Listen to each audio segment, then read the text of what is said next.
बुलंदशहर में गरीब कल्याण योजना के तहत निचले तबके के लोगों का सम्मान करने के लिए cabinet minister general VK Singh और राज्यसभा सांसद लक्ष्मीकांत वाजपेयी आए हुए थे। जनरल वीके सिंह लक्ष्मीकांत वाजपेयी ने बुलंदशहर के निकुंज हॉल में गरीब कल्याण योजना के तहत निचले तबके के लोगों का सम्मान किया। सम्मान के साथ ही जनरल वीके सिंह ने कहा कि गरीब कल्याण योजना का आयोजन इसलिए कराया गया है ताकि जिन लोगों ने भाजपा सरकार में गरीब कल्याण योजनाओं के तहत लाभ लिया है उन्हें याद रहे कि इन योजनाओं का लाभ उन्हें भाजपा सरकार के द्वारा दिया गया है। अक्सर लोग जीवन में सुगमता आने के बाद यह भूल जाते हैं कि उनके जीवन में जो सुगमता आई है वह किसके द्वारा दी गई है। गरीब कल्याण योजना के तहत देश में 2 करोड़ से ज़्यादा लोगों को आवास योजना का लाभ मिला। गरीब लोग पूरी जिंदगी कमाने में गुजार देते हैं लेकिन सर पर छत नहीं मिल पाती। भाजपा सरकार ने गरीबों के सर पर छत देने का काम किया है।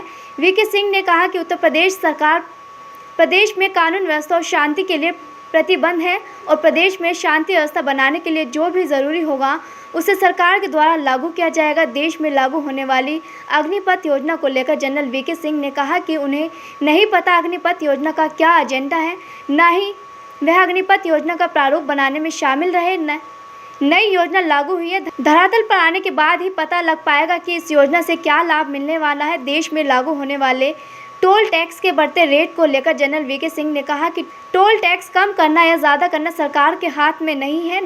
1950 में टोल टैक्स कानून बनाया गया था, उसी के आधार पर टोल टैक्स का निर्धारण किया जाता है। नुपुर शर्मा के बयान पर जनरल वीके सिंह ने कहा कि उनका विपक्ष के द्वारा दिए गए बयान पर सिर्फ एक रिएक्शन था। नुपुर शर्मा के रिएक्शन को तूल नहीं देना चाहिए, अगर आप तूल देंगे तो गड़बड़ होगी। अगर हम अपनी मीडिया की बात सुनते रहते तो अब तक तीसरा विश्व युद्ध हो गया होता। राहुल गांधी और ईडी के सवालों को लेकर जनरल वीके सिंह ने कहा कि यह नया मामला नहीं है।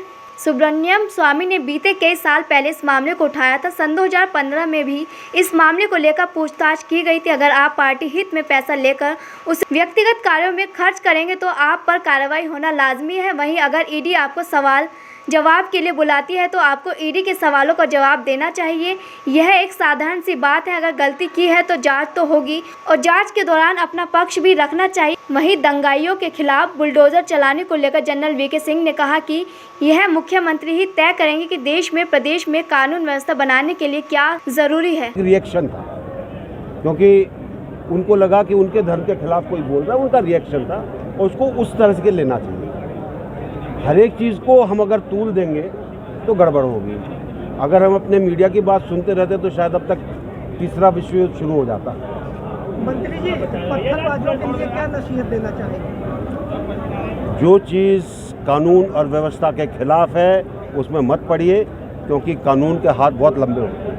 सर, जो राहुल गांधी ईडी से पूछताछ हो रही है, ईडी पूछताछ कर रही है लगातार, और विपक्ष और राहुल कांग्रेस ये कह रहा है कि सब मोदी सरकार कर रहा है। देखिए, नेशनल हेराल्ड का केस आपको भी पता है, मुझे भी पता है। आप पार्टी के पैसे से लेकर उसके बाद उसमें व्यक्तिगत रूप पर उसको हथिया लें। लोन आपने किसी और से लिया और उसके बाद आप व्यक्तिगत रूप से उसको हथिया लें तो गलत है। अब जांच तो होगी, अगर गलती की है तो उसको जांच को जाके आप अपना पक्ष रखो, ख़त्म हो गई बात। उसका आपने उसको तूल अगर आप देंगे, पूरी पार्टी उसमें उठ के चलेगी, सब मुख्यमंत्री चलेंगे तो सिर्फ यही दिखाएगा कि दाल में कुछ काला है। सर, इस केस को 2015 में बंद कर दिया गया था, क्या कारण है कि इसको रिओपन किया गया? 2015 में किसने बंद किया था? 8 साल बाद इस केस को सुब्रमण्यम स्वामी ने ये केस बहुत दिनों से चला रखा है। 2015 में भी इसके ऊपर बात हुई थी और यहाँ तक हुई थी कि इस बिल्डिंग को हथिया लेना चाहिए। धन्यवाद। मंत्री जी, क्या दंगाइयों के यहाँ बुलडोजर चलना तय है? भाई ये ना तो मैं मुख्यमंत्री हूँ ना आपकी तरह पत्रकार हूँ। जो मुख्यमंत्री तय करेंगे वो होगा कानून व्यवस्था के लिए। आप देख रहे हैं ना, ये गुमराह नौजवान है और सच से इनका कोई वास्ता नहीं है। कुछ लोग इन्हें गुमराह करने की कोशिश कर रहे हैं। सरकार इस संबंध में जांच भी करा रही है और कार्रवाई भी कर रही है। पुलिस फोर्स का सर एक ही काम रह गया कि जुम्मों पर मस्जिदों पर खड़े रहें। नहीं, अब जब जहाँ अगर पुलिस का काम है सुरक्षा देना सामान्य जनता को, अगर जहाँ से कहीं कठिनाई होगी तो वहाँ जरूर खड़े रहेंगे और काम भी करेंगे। पिछले दिनों सर ये देखने में आ रहा है कि विपक्ष का लगातार ये आरोप चल रहा है कि चाहे सीए एनआरसी हो, चाहे मस्जिद पे से या मंदिरों पे से लाउड स्पीकर हटवाए जा रहे हो, कुल मिलाकर एक बांटने की राजनीति हो रही है। एक भी लाउड स्पीकर दबाव दे के नहीं हटवाया गया, चाहे मंदिर का हो चाहे मस्जिद का हो। स्वप्रेरणा से सुप्रीम कोर्ट का जो निर्णय है उसके अधीन स्वप्रेरणा से स्वयं लोगों ने हटाया है, उसमें किसी को कोई दबाव देने की जरूरत नहीं पड़ी है। गरीब कल्याण ये आंदोलन, ये जो आपका समारोह है, इसके क्या उद्देश्य हैं? इसका उद्देश्य है जनता को सरकार के किए हुए कामों तक, सामान्य जनता तक पहुंचाना। आदरणीय नरेंद्र मोदी जी की सरकार के द्वारा जो गरीबों के लिए काम किए गए हैं वो पहुंचाना, जिससे कि गांव में जाकर लोग चर्चा करें और अंततोगत्वा जो आम जनता के मन में नरेंद्र मोदी और योगी जी के प्रति श्रद्धा है, मैं श्रद्धा शब्द इस्तेमाल कर रहा हूं, और ये भरोसा है कि इस देश को और कोई बचा सकता है तो मोदी बचा सकता है। इसलिए नक्सलवादियों को लेके मंत्री जी क्या कहेंगे, उनको क्या नसीहत? गुमराह नौजवान है, कुछ लोग उन्हें गुमराह कर रहे हैं, सरकार उसकी जांच कर रही है। जांच के दौरान मुझे कुछ कहना ठीक नहीं है, जांच के निष्कर्ष पर कार्रवाई होगी। परिवार को लाभ मिला है? इस योजना के अंतर्गत कितने लोगों को, परिवार को 2 करोड़ से ऊपर लोगों को आवास मिला है उत्तर प्रदेश में, जिनके पास आवास नहीं था। 9 करोड़ महिलाओं को उज्ज्वला गैस कनेक्शन मिला है, जिनके पास फूकनी और उपले और लकड़ी के फूकने के अलावा कोई चारा नहीं था।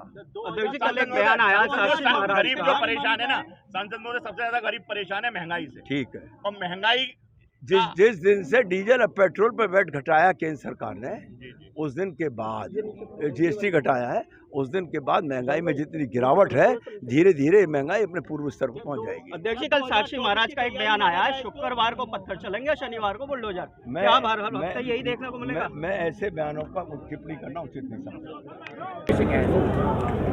गरीब कल्याण सम्मेलन जो है वो इसलिए है कि 8 साल के अंदर बहुत सी योजनाएं हमने शुरू की, बहुत से लोगों को उसका फ़ायदा मिला।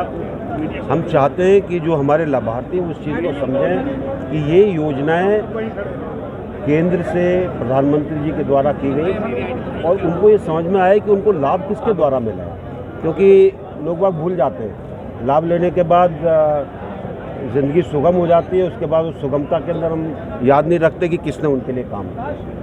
अरे भाई, जुमे की नमाज के बाद कई जिलों में पत्थरबाजी की घटनाएं हुई हैं, उसको रोकने के लिए क्या ज़रूरी कदम उठाए गए हैं और आगे ऐसी घटना ना हो? मैं सिर्फ यही कहूँगा कि प्रदेश की सरकार बहुत जिम्मेवार सरकार है और ख़ासकर कानून और व्यवस्था के प्रति वो इस चीज़ का पूरा ध्यान रखेगी कि ऐसी चीज़ें जो हैं उनके ऊपर अंकुश है। मंत्री, साक्षी महाराज का एक बयान आया है कि शुक्रवार को पत्थर चलेंगे और शनिवार को बुलडोजर, क्या इस तरह ही देखा जाएगा?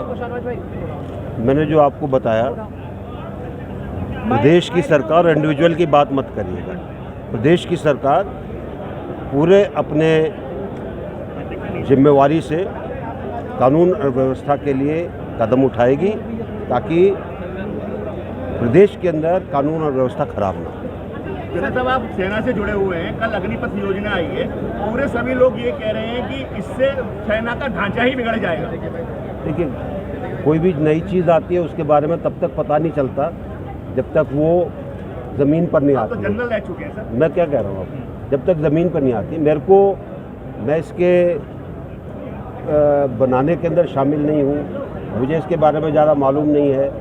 कल योजना अनाउंस हुई है, देखते हैं समय पर क्या होता, क्या चीज़ नहीं होती। सर, एक बात हो रहा है, आप उत्तर परिवहन मंत्री हैं, पूरे और भाजपा शासित प्रदेशों में टोल टैक्स बहुत कम कर दिया गया और प्राइवेट गाड़ियों को तो बिल्कुल खत्म कर दिया गया, बल्कि उत्तर प्रदेश में तो बहुत ही ज़्यादा है। टोल टैक्स ना कम होता है ना ज़्यादा होता है, टोल टैक्स का एक नियम है और ये आज का नियम नहीं है, ये नियम 1950 में बने थे। उसके अंदर समय समय पर संशोधन होता रहता है।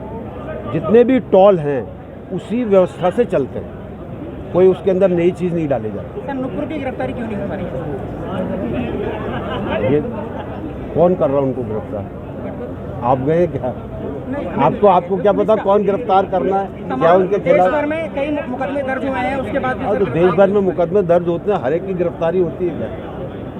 नुपुर का बयान कहाँ तक सही है? देखिए, कोई भी चीज़ किसी धर्म के खिलाफ नहीं बोलनी चाहिए। उनका